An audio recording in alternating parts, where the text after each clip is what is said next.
And then, and that's a good point, because on April 9th, that's not a long time before they actually complete, because according to what the paper said and some other stuff, the application will be ready for public view in May.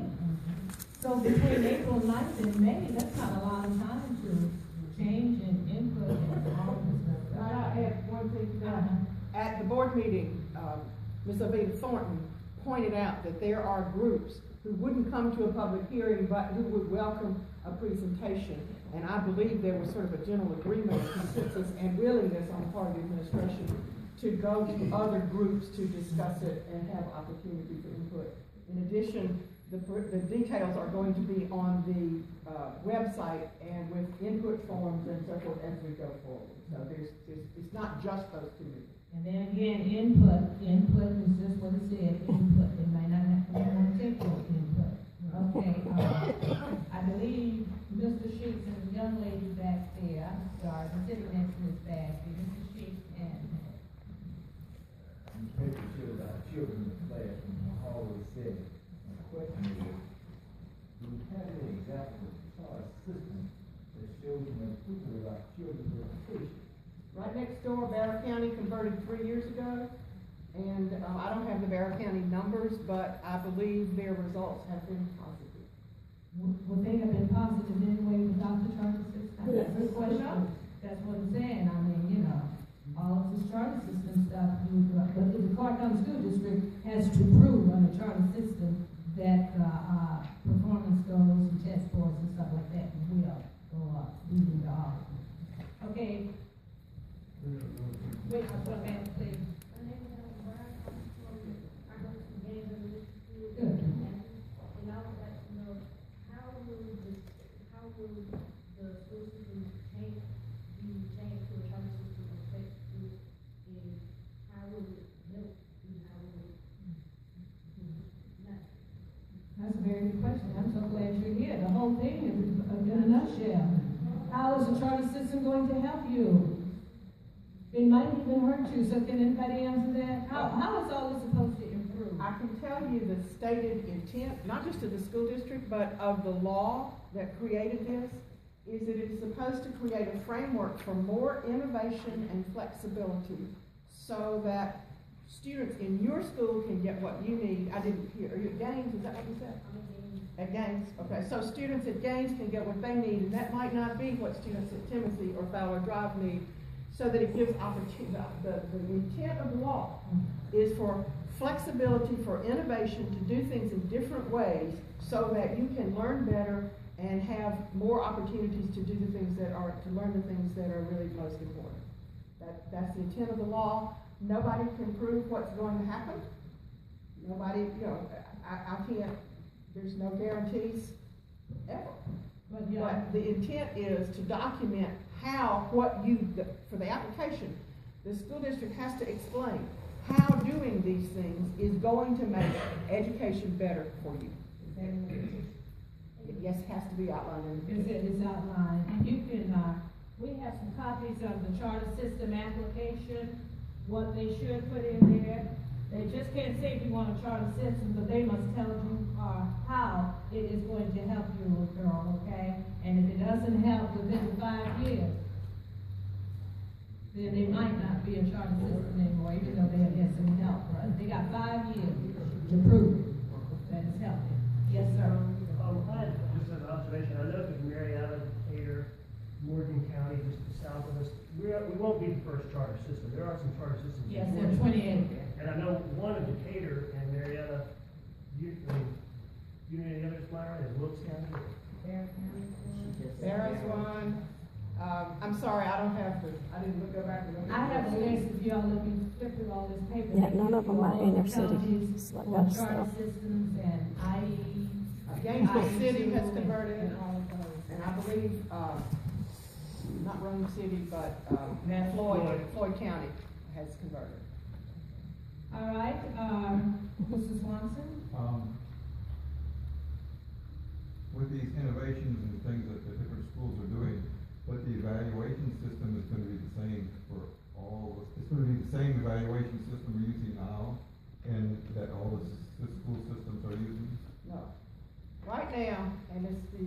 my columns on this, you know, I will try to keep my bias out, but the Teacher Keys effectiveness system called TEEKS, and the Leadership Keys effectiveness system called LEAPS is just a boondoggle. It's a nightmare. Many school districts having to add personnel to handle it. It's a mess. And one of the things that Dr. Lanoux said specifically in the presentation the other night is that this would give us an opportunity to get out of that crazy state system, to cut back on a lot of the student testing, and to develop some of our own evaluation systems. Some of you may know that Clark County had a teacher evaluation system that was considered model and was being used by people around the state, but then the legislature passed some laws that says everybody has to do it this way, and ours went out the window. So my understanding is that we'll get rid of a lot of our testing, not all of it.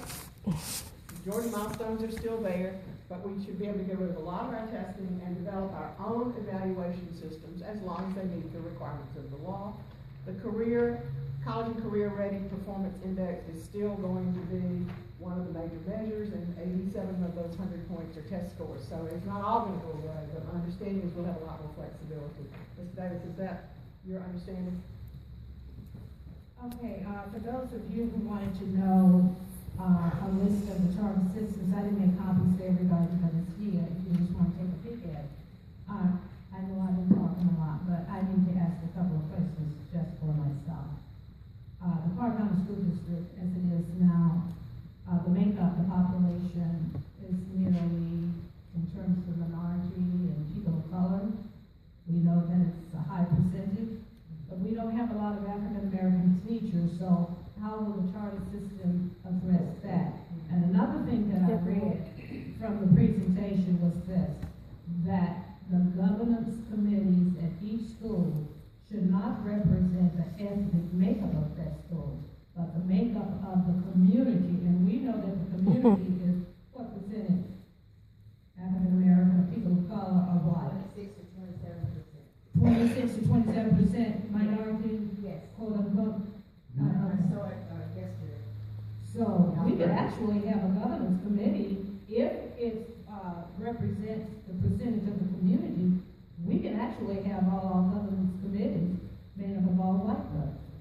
So how will the charter system address the hiring of minority teachers and ethnicity in all of this? You might not be able to answer that, but these are questions that you need to ask at the district meeting that we're having. Let me just say this. I've not seen issues of ethnicity addressed in any of the materials I've seen on the charter system. That's a big problem. But the requirements are for these local school governance teams are that they reflect the diversity of the community the school serves, and the school community is the attendance zone of that school. That's what my question was, because you mentioned that, suggested that the parents be picked from the PTO. I work in the system, and I know that the makeup of the school is those parents do not participate in PTO. And so that's what I would have the exact same concern. Well, I think that's why the question of that the PTO wouldn't choose all three parents, but would have some input, and that's got to be worked out. That was the gist of what I got. Is we know everybody doesn't participate in PTO.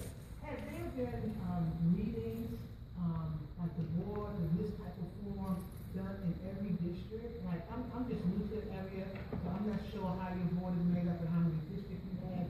But have there been meetings in each district to inform the community? Because at this point, if we told the community how this is set up and parents that you need to be involved, maybe we can get the parents input. So that's what I'm concerned. Well, I don't know. There are 10 districts. We have 10 school boards. Meetings set up around. I don't know. I know there have been some. But let me point out that the board just got Thursday night its first full presentation on how this thing might work. So it's not that the board is way ahead of everybody. They've agreed to pursue it, and there's a lot of work and committees and so forth. But they just Thursday night got the first draft, and there's going to be Even though this law was passed in 2006. Before this process, to me, you usually do like a Well, segment. I don't represent the school board, I'm not on the school board, I don't work for the school board, I don't know how to answer that. But I'm just saying, normally, isn't that how it happens? You would ask the public input before you actually do an application for something this massive that's gonna affect every person. You are absolutely correct. You are absolutely correct. I will let If Ms. this Davis is and Mr. community, Davis address that. Yeah, so but that's Athens Park County for you. Go ahead, Attorney John. Keep using the term input. It seems to imply that the decision has been made. Let me get this straight, now come to tell you, if the board can vote not to do it, am I correct? Yes. They can, Okay, I just don't in want which you- case they have another year to figure it out, Right, I just don't, but they still have to make sure implement you it. straight, year after. But Start to the out. people that would ask the board not to do it, we are their constituents. So we would say, once we hear what it's about, not just being told that we're gonna be a charter system, once we get the facts, then we can say to our board member, no, we're not feeling it, but if we don't get the facts until after, you know, it's decided, we won't have a chance to even contact our board members about it. And that's what I'm concerned. It seems like the process is going a little rapid. Again, I can't address that, but we've got 2 school board members here today, and they can, whether you want to do it in the meeting. or you Well, want to- that's why we're having this meeting here, because we could never get anything from the superintendent and the local board of education. We didn't even know what to ask, so we didn't even have any input. So that's why we're here today. It might be a minute too late, but you're wrong.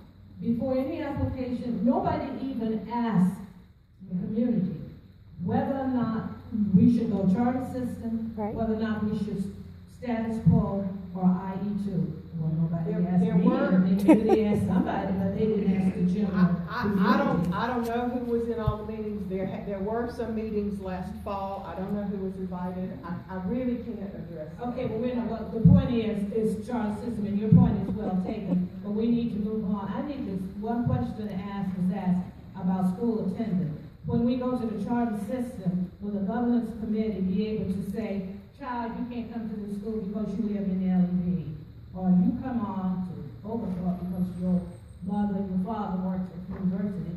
So how will school attendance be addressed in the charter system? You don't understand the question. There are school attendance zones, and to my understanding, that's not gonna change. Now, they may have to rezone for other reasons, but this governing team can't kick somebody out of school. They can't say you can't be here. The attendance zones as drawn and by the state, by the Board of Education, that's who determines who goes to these schools. Not how smart you are, not what color you are, or where you live, just like that. So they won't have lotteries, is that, or am I thinking about something different? That's a whole nother ballgame, and these are public schools. They have to take everybody who comes. If the child lives in that district, the school has to take them, period. regardless of what the curriculum is. Well, if the child lives in that district, they have, now, you know, there's some special ed things where we don't offer all special ed services in every school. Some of those children go to Scatter. That's a federal thing. We But, don't get it. right, so, but other than that, if the child lives in the attendance zone for Fowler Drive, Fowler Drive has to take them, period. But it eliminates school choice. Because it's gonna be tied to a neighborhood. We don't have school choice now. Some people do. You know, some people do, but. Okay, all right, did you have a question? I did, that was my understanding that, children can attend to these schools. Some children are not going to school because the buses don't go there, but if a parent wants to drive their child to that school, they are able to go there. And you're saying is that not the Well, case? my understanding, that is on a space available basis, only after all the children in that area, and I know a few, who do that and they've had to apply as a special process. I really don't know any details about it. But in general, if your child lives in an attendance zone for a school, that school has to take that child. Yes, no, when you see that There is a process, it's House Bill, and I don't remember the number of the bill, but there is a process you have to apply the summer before, or the spring before, you have to apply before July the 1st. And you, choose if you want to have your child go out of school zone, you choose your top 3 elementary schools, and you have to supply your child's transportation.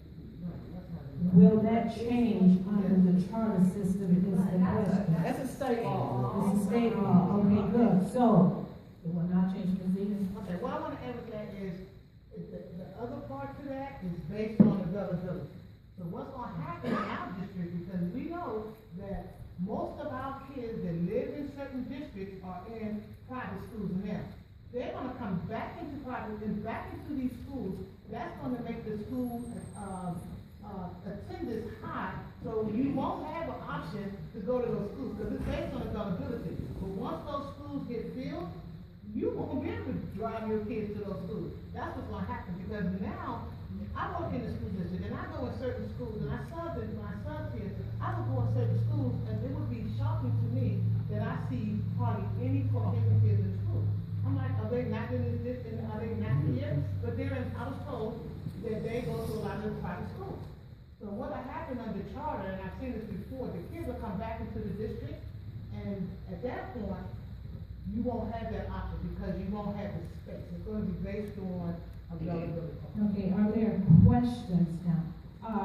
We're going to try to limit, if there's a particular question that you have in mind. Okay, I've run out of the ones that I have, not all of them, but if you have questions now, and we're going to pause just for a minute here. Is that Mr. David Norton? Yes. Okay, all right, we can just go ahead and we have about 30 more minutes. Okay, In regard to what she said, has a study been done, and she anticipates that's gonna happen? I do not know. I don't have any facts. okay, and this is good. In the beginning, I told you that she might not be able to answer all questions, but she is planting a seed so that when you go to the community input meeting, you're gonna have an expert. You're gonna have those people who actually fill out the application, and they should be able to answer those questions. It seems to me that we're skating on thin ice, it's not complete. It's gotta be turned in into June, and they're waiting for input. Something is wrong with that picture. But get your list of questions so you can ask the Board of Education and Dr. Lanu and all of these people who are working on this application. And again, we have questions that you should ask. You should ask, all right? What about testing, student evaluation? Did we talk about that? Because I've been, okay. All right. Oh, I didn't hear. Mr. Smith and Ms. Smith, you might inquire over there. What are your questions? I got a comment about someone who went to the 27% population. Okay, that's kind of, it's true but not true because they're counting UGA students. Okay. So when you look at the year-round population of the African American population is much higher. And so also keep in mind, when we're talking about, we got 80% of students being minorities and 80% of the teachers being white. So we need to try to correct some of that in this process. Yeah, we didn't talk, I think you mentioned waivers, so now, what will not necessarily talk about the part-time school district, what can be waived, we're gonna go over that again, what can be waived and what cannot be waived, and also Mr. Swanson wants to know about the money. Every time I hear about charter system, is it the only reason why we're going to charter system is because of the money? So can anybody talk about the money under the charter system? According to Dr. Lanu, in the paper of June 2014, if it is available, we can get $80 to $90 per student. Can somebody comment on that? I can comment on that. Okay. The big question there is if. Yes. That is state money, and we know what happens to state money. It comes and goes, mostly goes, but I'm trying to keep my own biases out of this.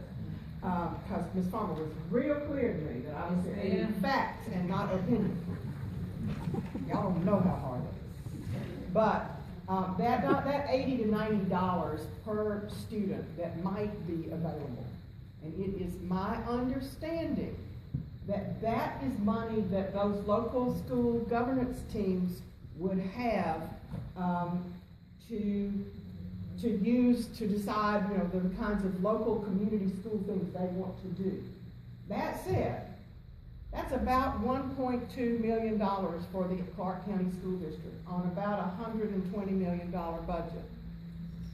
It is a very small, and I have not heard, I've had school board members and Dr. Lou have said to me, it's not worth doing this for the money, it's worth doing it for the flexibility to innovate and do different things. Well, he's the one that put it in the paper that you can get $80 to $90 per student. Well, that's, we can get it if the state allocates it. If it's available. There's a manual to this little student right here, then I'll get you. Okay, Donna, what's your question? I want to know who will make a good evaluation process, how will you test it outside of your mouth? Good Who's question. going to make up the what? The evaluation of the students?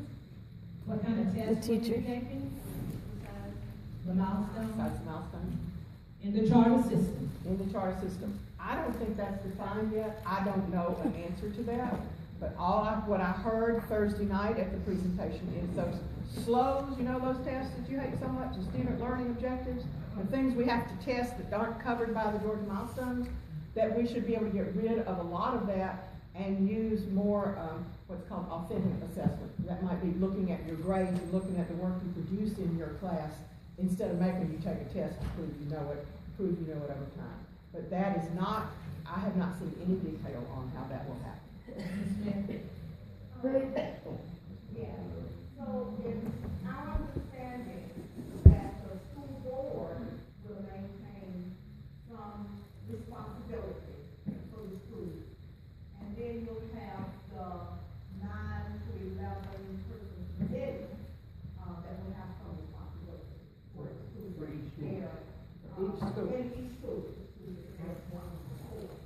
So now, will there be some kind of cooperation or collaborative effort, meeting of the minds with the school board and the committee? And also, the school board members receive a good bit of training, as I understand it, so they can keep up with what's going on in education, help them to make crucial decisions about education. So will these committee folks Yes, they will. receive training as well? They will be required to receive training, and I don't have the details, they've outlined some modules of, this first and this next and so forth, but they're just topics right now. They will have training, and if they don't participate in that training, my understanding is they won't be able to be on that committee. Now, what's gonna happen with cooperation? I don't know. You don't know. Nobody knows.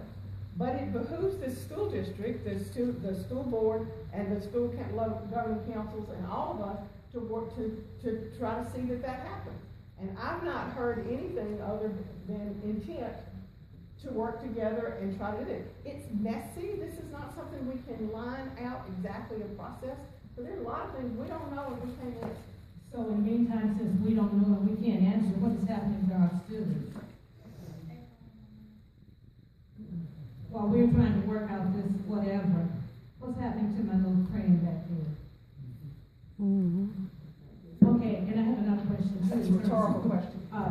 It's a question that needs to be answered. It's not a question, certainly not a question I can answer. Well, I in just terms said that you can't answer all of the questions, and the questions that are not answered here, I state again, take it to the public input meetings 1 and 2. In terms of the governance committee, in curriculum, we know that the superintendent is high on technology. No textbooks, no other, well, anyway, you know what I'm saying. But if a governance committee decides that an individual school, that we want updated textbooks for this particular community and this school, will they be able to get that for the students? Because right now, the computer rollout, in my opinion, for some students, is a complete flop. Not for everybody, but for the most needed students, it's a complete flop. So, will we be able to get updated textbooks in addition to technology under the charter system? Yes, ma'am. Answer that. Yes, now that Mr. Morgan is with us. Yes, yes. And he's in a system that is a charter system. I would like to hear, based on your experience, how much real power do the school governance councils have, and how have you seen your system change since it's been a charter system? But this Can you is tell us not a charter how long system. they've had it? Can you tell us how long we've had this system? Are you IE two or charter? One thing, Okay, I'm so sorry, that's me, because to the audience, this is Mr. David Morgan. We are so happy to have him. He is a member of the Cobb County Board of Education, and he has worked with charter systems before, even though Cobb County is not a charter system. So for the rest of the time, which is about 25 minutes, we are going to hear from Mr. David Morgan and Ms. Amaya. Thank you so much. But at this time, we're going to, and I'm going to take my seat. So it's all yours, Mr. David. They have some questions for you, okay? And I'm going to sit down, and I'll be at the mic. I'll do a quick intro, and I will do my best to answer as many questions as I possibly can. First, since I'm in the church, I want to thank God for my health, for my life, and for my strength. I want to thank you for taking the time to be here. I would have been here in plenty of time, but I was coming down 285 and a car caught on fire. So stopped traffic for about half an hour at least. So I apologize for my tardiness. I appreciate the opportunity to be here again. I am on the Cobb County School Board. I defeated a 16-year incumbent in 2008. So I served my first term, and I was fortunate enough to win re-election. Couple quick facts: I'm the only Democrat on the board, and I'm the only African American on the board. And in Cobb County's Central District, we've only had 2 African Americans on the board. First was a lady, and now myself. So I find it to be a privilege and an honor to represent the district that I represent. Now, before we get into questions, I'm going to switch it up a little bit. And I'm going to talk to you about the bigger issue of education. So we're going to play a little game. I'm going to say some statements as it relates to charter systems. And y'all don't just holler it out, raise your hand. I want you to tell me if it's true or if it's false. Because I know a lot about it, because even though Cobb County is IE squared, we did a lot of research about being a charter district. And I'm not here to tell you that one is better than the other, because you have unique situations just depending upon the school district. We have 108,000 kids in hundreds of schools. In Clark County, how many schools do you guys have? 12,000. 24 schools. I represent 24 schools by myself. And Phil Lanou used to work in Cobb County. So, that is some coincidence right there. First statement I'll read to you. The local governance body under a charter district can determine all personnel decisions. True or false? Raise your hand. Don't holler it out. Don't holler it out. Don't holler it out. Don't holler it out. Well, are you raising for true or false? No, just to answer it. Yes, ma'am. That's true. What's true? What's true that false, or I want to make sure? Right. She's right. Right. She's right. Right, I'm sorry. Right, here we go. The local governance committee at a school, can they make all personnel decisions at a school? And your answer is False. And the answer to my question is that is true. They can. They can. They can. Now, they can.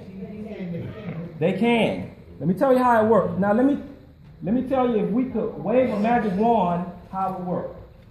Okay? I'm not saying that this is how it is executed, but I'm telling you the spirit and the theory of the law. Okay? Charter system.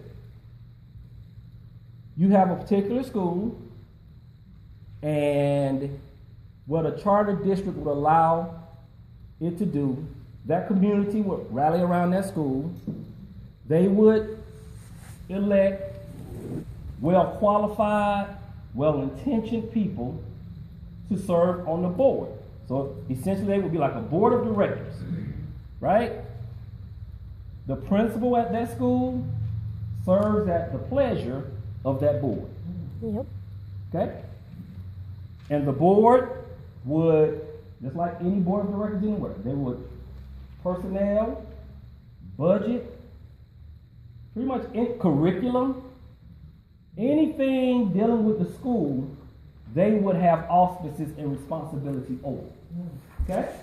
Now, again, I'm not here to tell you yay or nay. But what I am saying, let me just throw a scenario out there. Let's say it's a school that has been chronically failing. Okay? And let's say that a particular community is tired of dealing with the school district because they don't feel like the school district is being responsive enough to them about that particular school. Right? You could elect this board, and they say, hey, we're going to start making decisions about the quality of principal we have, the type of instructional prowess teachers we have in this building, the extracurriculars, the